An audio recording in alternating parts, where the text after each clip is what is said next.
Hello, Wayne Roach here. Coming to you again from my cousin John's place, my video camera, it lost its juice, whatever Anyway, so Genesis chapter 30 from the good book. I'm Wayne Roach, and this is Wayne Roach Reads the Bible. But Rachel had not borne Jacob any children, and so she became jealous of her sister and said to Jacob, "Give me children, or I will die." Jacob became angry with Rachel and said, "I can't take the place of God. He is the one who keeps you from having children." She said, "Here is my slave girl, Bilhah. Sleep with her so that she can have a child for me. In this way I can become a mother through her." So she gave Bilhah to her husband, and he had intercourse with her. Bilhah became pregnant and bore Jacob a son. Rachel said, "God has judged in my favor. He has heard my prayer and given me a son." And so she named him Dan. Bilhah became pregnant again and bore Jacob a second son. Rachel said, "I have fought a hard fight with my sister, but I have won." So she named him Naphtali. When Leah realized that she had stopped having children, she gave her slave girl Zilpah to Jacob as his wife. Then Zilpah bore Jacob a son. Leah said, "I have been lucky." So she named him Gad. Zilpah bore Jacob another son, and Leah said, "How happy I am. Now women will call me happy." So she named him Asher. During the wheat harvest, Reuben went into the fields and found mandrakes, mandrake root, when he brought to his mother Leah. Rachel said to Leah, "Please give me some of your son's mandrakes." Leah answered, "Isn't it enough that you have taken away my husband? Now you are even trying to take away my son's mandrakes." Rachel said, "If you will give me your son's mandrakes, you can sleep with Jacob tonight." When Jacob came in from the fields in the evening, Leah went out to meet him and said, "You are going to sleep with me tonight because I have paid for you with my son's mandrakes." So he had intercourse with her that night. God answers Leah's prayer, and she became pregnant and bore Jacob a fifth son.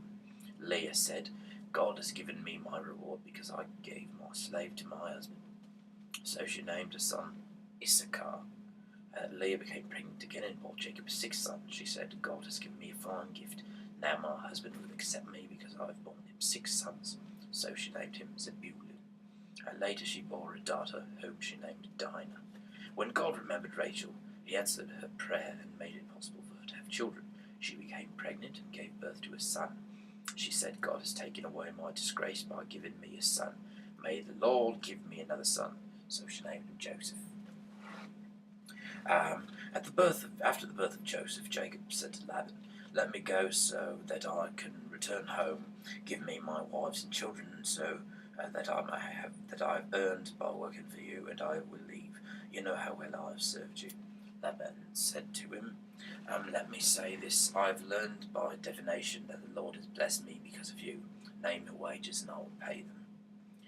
Jacob answered, "You know how I have worked for you, and how your flocks have prospered under my care.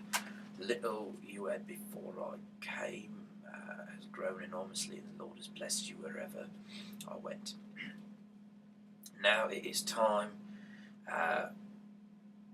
for me to look out for my own interests. What shall I pay you?" Laban asked. Jacob answered, "I don't want any wages. I will continue to take care of your flocks if you agree to this suggestion.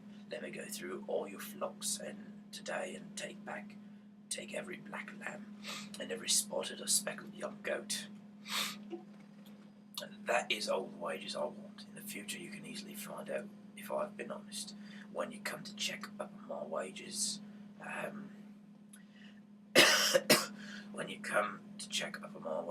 if I have any goat that isn't speckled or spotted, or any sheep that isn't black, you will know that it has been stolen." Laban answered, "Agreed, we will do as you suggest." But that day Laban removed the male goats that had stripes or spots, and all the females that were speckled and spotted or which had white on them. He also removed all the black sheep. He put his sons in charge of them, and then went away from Jacob with his flock as far as he could travel in 3 days. Jacob took care of the rest of Laban's flocks. Jacob got green branches of poplar, almond, and plane trees and stripped off some of the bark, so that the branches had white strips on them. He placed these branches in the front of the flocks at their drinking troughs. He put them there because the animals mated when they got to drink. So when the goats bred in front of the branches, they produced young that were streaked, speckled, and spotted. Jacob kept the sheep separate from the goats and made them face in the direction of the streaked and black animals of Laban's flock. In this way, he built up his own flock and kept it apart from Laban's. So when the animals were mating, Jacob put the branches in front of them at the drinking troughs so that they would breed among the branches. But he did not put the branches in front of the weak animals. So soon Laban had all the weak animals and Jacob all the healthy ones. In this way, Jacob became very wealthy. He had many flocks, slaves, camels, and donkeys. Thank you for listening. This is Roach reads the Bible. Good night and God bless.